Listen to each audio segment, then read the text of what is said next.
Pastor K, jump right into. We have 30 minutes. Okay, she's my accurate timekeeper. Because you don't have a concept of time. She always says that. Pastor K doesn't have a concept of time. we're supposed to go to the airport, and maybe we're supposed to catch a flight, and the flight is for 2 o'clock. We leave 30 minutes from the airport. You're supposed to get there 1 hour before time. Pastor K will say, the flight is 2 o'clock. We just need to get there for 1. Okay, don't worry. By 12:30, I'll start having my bath. I'm like, how does that add up? You start having a bath at 12:30. What time do we now get to the airport? Don't worry, they wait for us. And then he says to me, don't worry, 5 minutes, I'm out. He will be there for a good 20 minutes and not even realize it. So now we have 30 minutes, 33 minutes. In Pastor K's head, it is 3 hours. So that's why let's jump into it. All right, we'll make it. But we've never missed our flights now. I remember the first time we ever missed our flight. Have you ever missed your flight? You feel dejected. You just feel rejected. Oh, it was horrible. We've not missed our flight because there have been times I've had to stand at the door and literally... No, but there was once we missed our flight. Yes. And that was many years ago. My mind, it will never happen again. So there have been times where I've had to stand at the door with the children. Yes. And then you are strolling, it's just coming. They will wait. I went to buy coffee now. I want to buy Starbucks. They will wait. They'll wait for me. They will wait. Where are they running to? Oh man, it was horrible the day we missed our flight. We'll gist down later. There's no time to gist that gist now. I'll give you that gist. Okay, so 7 kinds of love. So guys, I'll be speaking with you. Ladies, if I'm correct, please make sure you give. The way we do it, you touch your husband if you're sitting beside your spouse. If you're not sitting beside, try and sit beside your spouse. If they're not here, then it's fine. But if they're here, sit beside your spouse. So if you, on a scale of, is it 5 now? It's not 10. So on a scale of 5, how important any point I mention is to you, you touch your partner's lap with those fingers. All right? So if what I said is just 1% or is category 1 for you in terms of importance, you can do like this. If what I said is very important, do like this.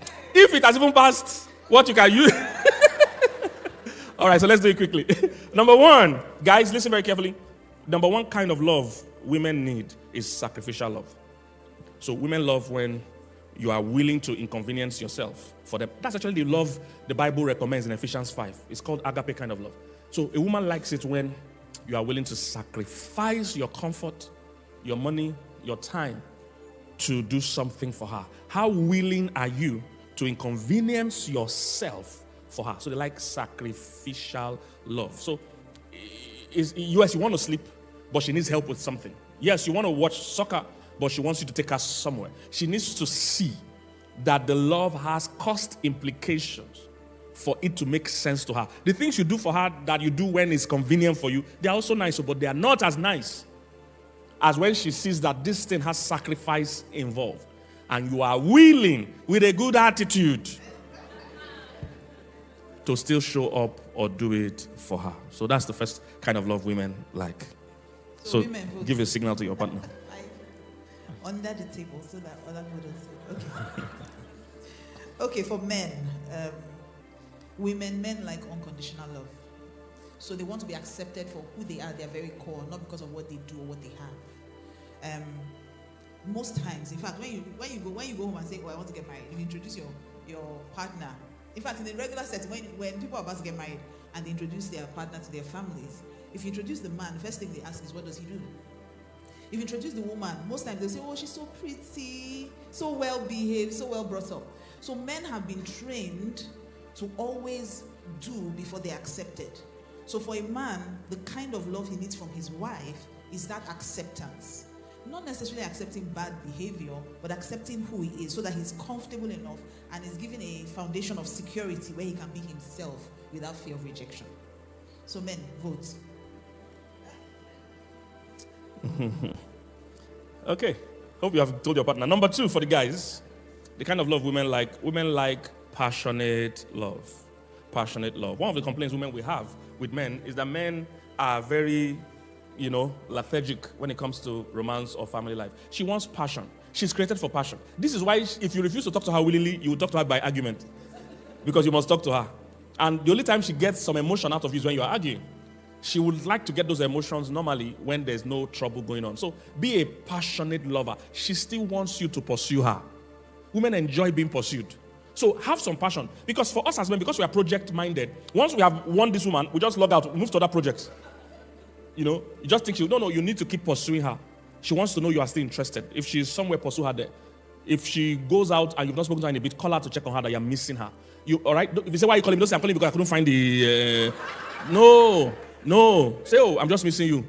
I wanted to hear your voice. How far with this hair, the salon? Are you almost done? Okay, we're missing you. Come on soon. Oh. And we're even looking for. That's how you do it. You don't start with what you're looking for. Okay? So she wants passionate love. So do you still look into her eyes? Do you still tell her you love her? Do you still admire her body? Do you still admire her soul? Do you still admire her mind? She needs passion. All right? She needs passion. Don't just allow things be dry because of the troubles of this life. All right? The troubles will always be there. But give some attention, some emotion, all right, to your wife. She needs passionate love, yes. Okay, and then men, on the other hand, need what we call respectful love. Okay? They want you to acknowledge their decisions, acknowledge their values, their boundaries. The thing about men is that respect is not respect until the man feels respected. Because I hear a lot of women say, oh, by respecting, what does he want? But for a man, you have to consider 3 things when you're dealing with him. Your tone, first of all.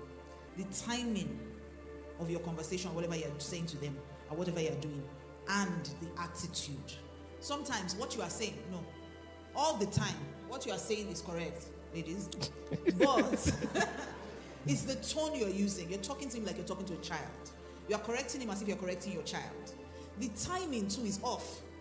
You have to read the room. Sometimes it's not the time. Let it go. You can have that conversation later. And then some other times it's the attitude. It's the way you even said what you said. It's not that he doesn't know that what you're telling him is correct. It's the way you're saying it. So for a man, respect is not respect until he feels respected. You have to respect a man on his own terms, not on yours. And you see, the thing about the Bible is that the Bible kind of explains, when it talks about submission, I think that we've taken the argument to the wrong side. When the Bible explains what submission is, it doesn't really talk about obedience. That's not really where the Bible is going. Let's look at it in Ephesians 5:33, and I'll read you the Amplified Classic Version. It says, however, let each man of you, without exception, love his wife as being in a sense his very own self. Where I'm going is with the women. It says, and let the wife see that she respects and reverences her husband. Now, if you don't know what that means, it expands it. It says that she notices him, that she regards him, that she honors him, that she prefers him, that she venerates and esteems him, and that she defers to him, praises him, loves and admires him exceedingly. If you look at all those things, you realize that it's not necessarily an issue of obedience. It's more about value. It's more about worth, the worth you place on your husband. That you notice those little times when he's not in the mood, when he's down, that you praise him, that you veneration almost talks of worship, it's adoration, that you adore your husband. He wants to feel adored in his own home. So there are 2 things I always say to women.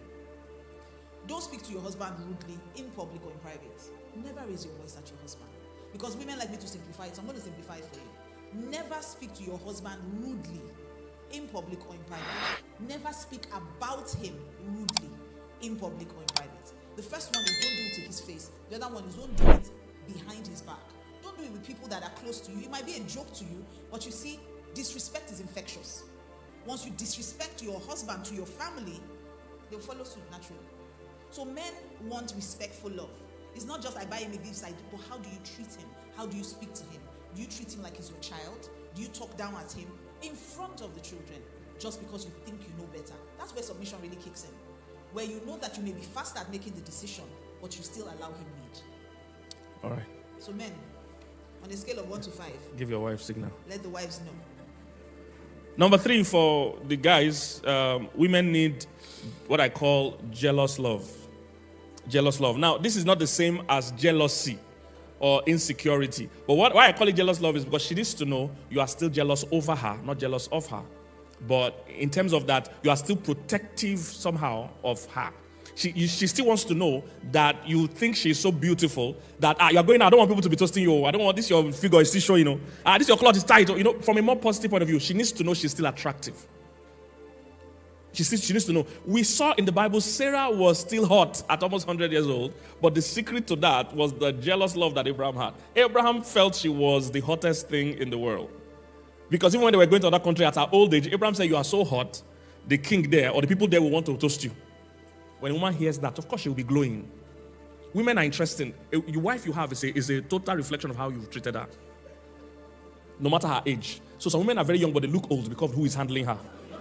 But some women are older, but they still look young because of who is handling. So you must have that jealous love. Not jealousy, not insecurity, please. But you think she's still beautiful, no matter how old she is. So Abraham saw his wife. They were going. He said, look, you are too hot. If you go there, they will want to toast you. And truly, like he said, when they got to that country, the men in the country saw and said, who is this fine girl? And she was so fine that the men said, look, this girl is beyond our level.